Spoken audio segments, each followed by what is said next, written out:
Sobat Jamaah, Alhamdulillah. Alhamdulillahirrahmanirrahim. Kembali lagi di Islamitinda, Jamaah Islamitinda dan Rahmati Allah. Masih membahas tentang tema yang luar biasa pagi hari ini. Temanya adalah doa bisa terkabul pada gerakan sholat tertentu. Wah, ini Masya Allah luar biasa ya.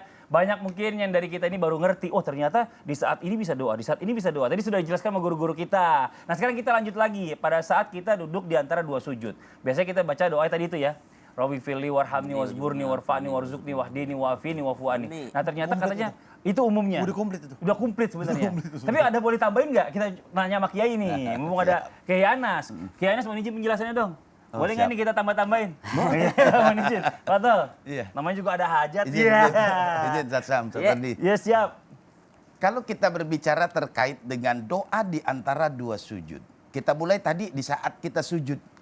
Ketika kita sujud kemudian kita bermunajat minta kepada Allah, maka pemberian Allah atau doa yang Allah akan berikan kepada kita yang paling pertama dan paling kita butuhkan adalah ampunan dari Allah. Maka di saat kita terbangun dari sujud kita, duduk di antara dua sujud, coba perhatikan. Rabbik firli. Pasti kita minta ampun lagi kepada Allah. Memang ada beberapa riwayat. Ada riwayat pertama hanya menulis 5. Rabbik firli warhamni wajburni warfa'ni. Nanti ada juga yang 7. Nah yang kita baca tuh semuanya 8. Yang 8 ini wa'fu anni. Itu diterangkan oleh Al-Imam Al-Ghazali dalam kitab Ihya-nya. Menambah kalimat wa'fu anni. Boleh nggak? Boleh. Karena bagian daripada doa. Nah bagaimana kedahsyatan daripada doa yang 8 ini. Yang biasa kita baca.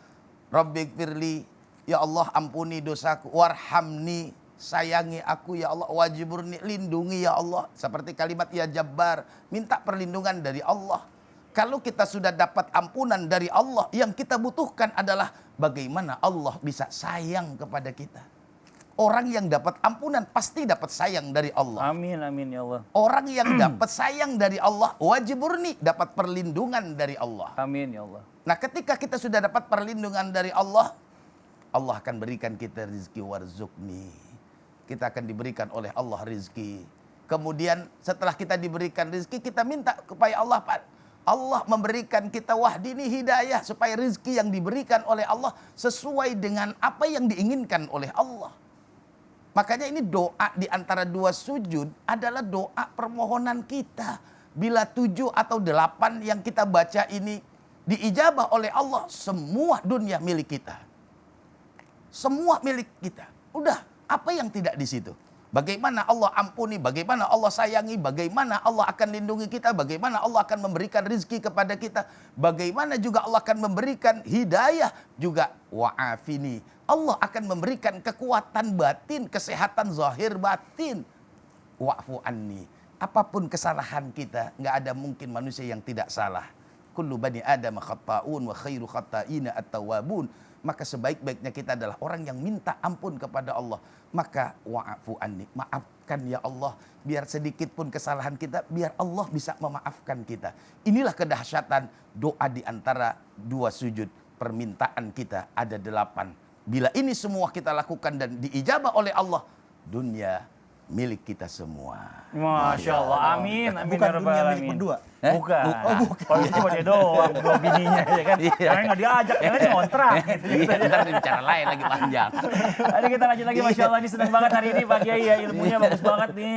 Mudah-mudahan bisa kita amalkan tiap hari. Karena kadang-kadang kita sholat tuh pengen buru-buru aja, nauzubillah min zalik. Ini kadang-kadang setan nih gangguin kita di sini nih. Emang setan. Pengen cepet-cepet kelar sholat gitu ya kan, nauzubillah. Ya Allah, mudah-mudahan kita bisa nikmatin sholat kita, kita bisa berdoa, mudah-mudahan segala doa kita dijabah oleh Allah Subhanahu wa taala. Nah, sekarang kita lanjut lagi nih ya. Katanya ini saya pernah dengar juga ada doa khusus yang bisa dilangsungkan atau dikabulkan sama Allah Subhanahu wa taala.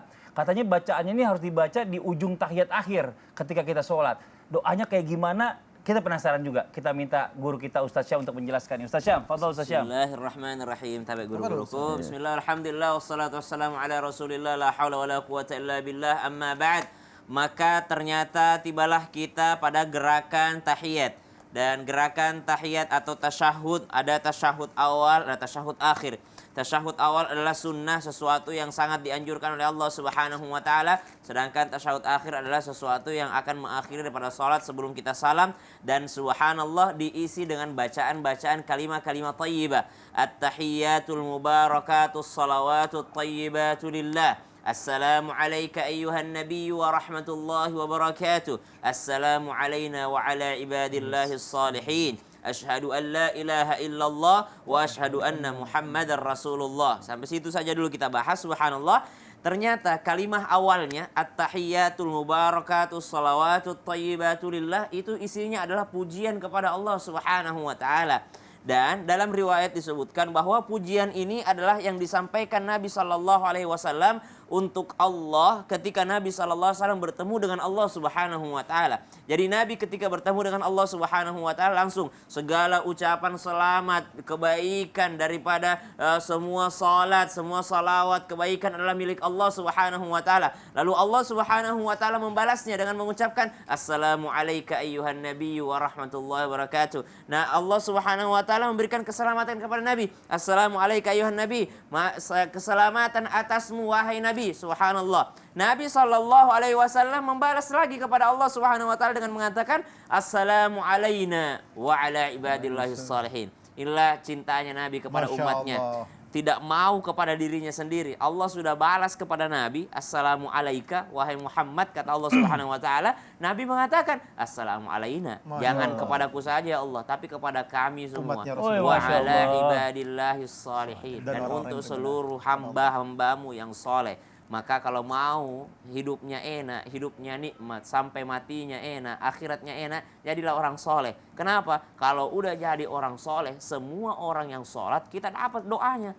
Karena assalamu alayna wa ala ibadillah soleh, kepada seluruh hamba yang soleh. Jadi kalau kita jadi hamba yang soleh, itu udah dapat doa. Setiap orang sholat kita dapat doanya. Setiap ada orang yang sholat kita dapat doanya. Bayangkan berapa juta muslim di dunia kita dapat semua doanya kalau kita menjadi hamba Allah yang soleh. Baru disambung dengan sholawat atas Nabi, sholawat Ibrahimiyah. Allahumma salli ala Sayyidina Muhammad wa ala Sayyidina Muhammad kama sallaita ala Sayyidina Ibrahim wa ala ali Sayyidina Ibrahim wa barik ala Sayyidina Muhammad wa ala ali Sayyidina Muhammad kama barakta ala Sayyidina Ibrahim wa ala ali Sayyidina Ibrahim fil alamina innaka Hamidum Majid. Akhir. Nah, boleh ditambahkan dengan doa Allahumma inni a'udzubika min adzabil qabr wa min adzabi jahannam wa min fitnatil mahya wal mamat wa min fitnatil masiihid dajjal. Boleh ditambah dengan doa dalam mengakhirkan daripada tahiyat tersebut. Jadi doa dalam tahiyat itu boleh tambahan setelahnya, namun isi daripada bacaan tahiyat itu sendiri adalah doa yang mana doa untuk seluruh hamba Allah yang soleh. Wallahu ta'ala a'lam. Masya Allah, terima kasih banyak Ustadz Syam. Nah sekarang kita lanjut lagi nih, tadi sebelum salam, ya kan? Betul. Ini kalau misalnya tadi kan Ustadz Syam baca habis sholawat Ibrahim, itu ada doa lagi. Itu kalau misalnya kita nggak hafal, boleh nggak pakai bahasa Indonesia, Bib? Boleh. Buat keringanan, izin penjelasannya dong, Bib. Boleh pakai bahasa Indonesia. Gimana? Kalau masih belajar. Kalau masih belajar? Kalau nggak belajar, dia mesti pakai bahasa Arab. Kalau belajar terus? Karena namanya belajar itu diperbolehkan. Iya, gimana kalau bisa dijelaskan sambil belajar, Bib? Ya, akhir. Silakan, Bib. Ini masalahnya belajar atau nggak belajar? Antara belajar dulu, belajar dulu. Alfan Mas Fadli. Iya. Kiana. Siap. Alfan Ustadz Syam. Bismillahirrahmanirrahim. Allahumma sholli ala sayyidina Muhammad wa ala sayyidina Muhammad. Ketika seorang yang lagi belajar, dia boleh pegang bacaannya. Karena ada orang yang dimana mereka baru masuk Islam mu'allaf, saya punya murid, mereka pegang bacaannya dan mereka setiap sholat baca itu di bawah, ya kan, sampai dia hafal, itu diperbolehkan. Diperbolehkan. Dan yang lebih bagusnya adalah dia mengerti dan memahami makna artinya. Banyak orang Islam, ingat, banyak orang Islam yang KTP-nya Islam, tapi baca Fatihah nggak tahu artinya. Subhanallah. Ya kan? Baca takbiratul ihram nggak tahu artinya. Dia sujud dia nggak tahu artinya. Dia rukuk dia nggak tahu artinya. Dia tahiyat dia nggak tahu artinya. Dia duduk di antara dua sujud, dia tidak tahu artinya. Di sini, yang paling dipahami adalah kita sebagai hambanya Allah selalu menuntut ilmu.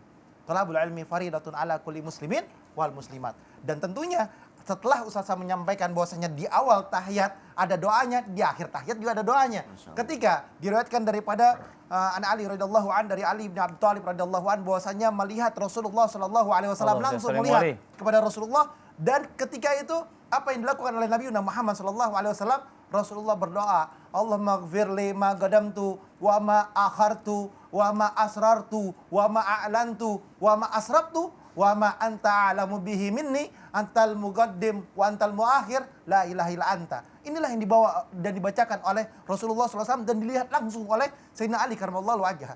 Dari Ali bahwasanya berkata Rasulullah SAW setiap salatnya selalu membacakan itu. Ya Allah, ampunilah dosa aku ya Allah. Kita ini banyakkan dosa.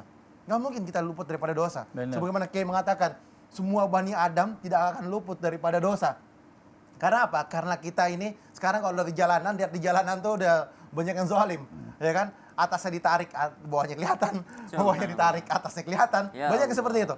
Semua naudzubillah. Kita berdoakan ampunan daripada Allah Subhanahu wa taala. Dan yang kedua, berharap ya Allah, jadikanlah kami hamba-Mu ya Allah. Apapun yang aku lakukan, apapun yang belum aku lakukan secara rahasia ataupun terbuka, bahwasanya berharap akan Allah Subhanahu wa taala ampuni dosa-dosa kami. Yang sir dan yang tidak sir, yang kelihatan dan tidak kelihatan, yang dijelaskan dan tidak dijelaskan, yang nampak dan yang tidak nampak, agar Allah ampuni dosa-dosa kita. Dan juga berharap ya Allah, jadikanlah apa yang terjadi di aku lakukan ini ya Allah, yang muqaddim, yang muakhir, Engkau maafin semuanya, yang awal, yang akhir, semuanya Allah maafin. Dan berharap ya Allah Subhanahu wa taala, jadikan kami hamba yang taat, yang beribadah kepada Allah Subhanahu wa taala dengan ketaatan yang sempurna, dan ya hanya kepadamu ya Allah kami sujud dan kami menyembah. Inilah yang terbaik. Masya Allah. Terima kasih banyak Habib atas penjelasannya.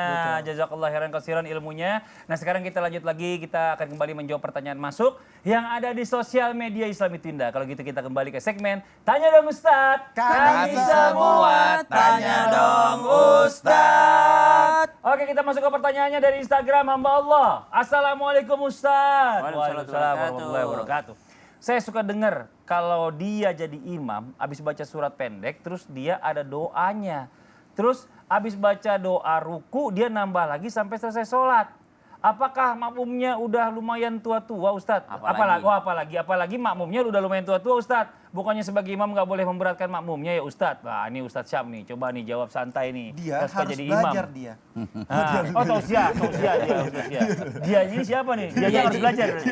Demikianas, Abisma, Fadli, serta guru-guru kami yang Allah Subhanahu wa taala, seorang sahabat memang pernah ditegur oleh Nabi SAW bahwasanya ketika beliau sholat mengimami itu menggunakan bacaan yang sangat panjang. Dan Nabi SAW menjelaskan bahwa jangan jadikan agama ini sebagai fitnah, artinya sebagai ujian bagi orang-orang. Ya biarkan orang menikmati ibadahnya, jangan memberatkan mereka. Karena di antara makmum itu adalah ada orang tua renta, ada anak kecil. Nah dua ini yang disebut oleh Nabi ya, orang tua renta sama anak kecil. Sedangkan yang banyak mengeluh anak muda. Subhanallah. Orang tua tidak ada yang mengeluh kalau panjang, tidak ada. Anak kecil juga Masya Allah menikmati, apalagi kalau ke masjid bawa lato-lato. Subhanallah. Ya, main aja mereka. Jadi dua ini sebenarnya yang dikhawatirkan Nabi, tapi justru yang banyak mengeluh, banyak mengeluh adalah anak muda. Subhanallah. Maka sebelum menyalahkan imamnya, introspeksi diri dulu. Introspeksi diri kenapa? Jangan sampai kita yang tidak merasakan nikmatnya sholat. Ya, jangan sampai kita yang tidak merasakan manisnya ibadah. Cuman kalau imam, memang imam tidak boleh sembarangan. Harus yang pengertian terhadap makmumnya. Makanya sehebat apapun as-sudais, sehebat apapun as-syuraim, kalau datang ke Indonesia, tetap yang sunnah jadi imam orang Indonesia. Sehebat apapun imam-imam luar negeri yang ada di negeri Arab, kalau dia datang ke Condet, tetap Habib Condet yang jadi imam.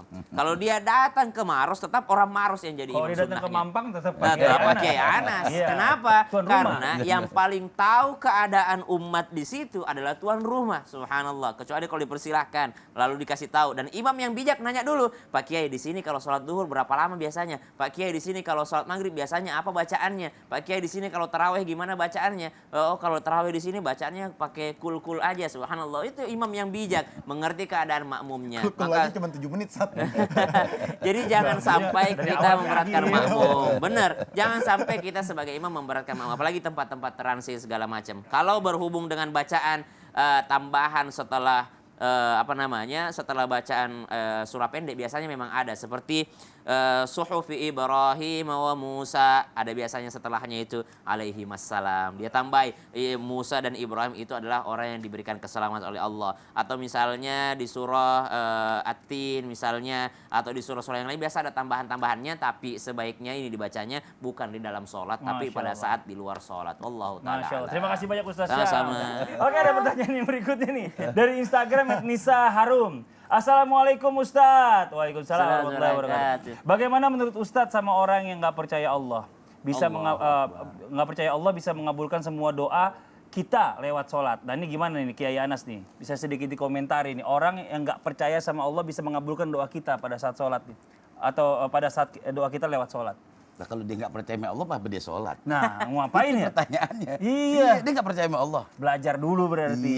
Iya. Jangan cuma mentang-mentang lahir Islam gitu ya kan. Terus udah gitu nyalah-nyalahin karena nggak betul, ngerti. benar. Nah, dia nggak percaya sama banyak. Allah, bagaimana dia sholat gitu. Tuh begitu tuh Iya. jamaah tuh ya. Jadi besok-besok belajar dulu. Walaupun kita dilahirkan Islam, tetap kita harus belajar yang namanya tentang pendidikan agama Islam. Masya Allah. Yang di rumah, jangan kemana-mana. Setelah ini kita kembali lagi melanjutkan membacakan pertanyaan masuk yang ada di sosial media Islami Tunda. Jadi jangan pindah channel, tetap di Islami Tunda jamaah. Oh jamaah. Alhamdulillah.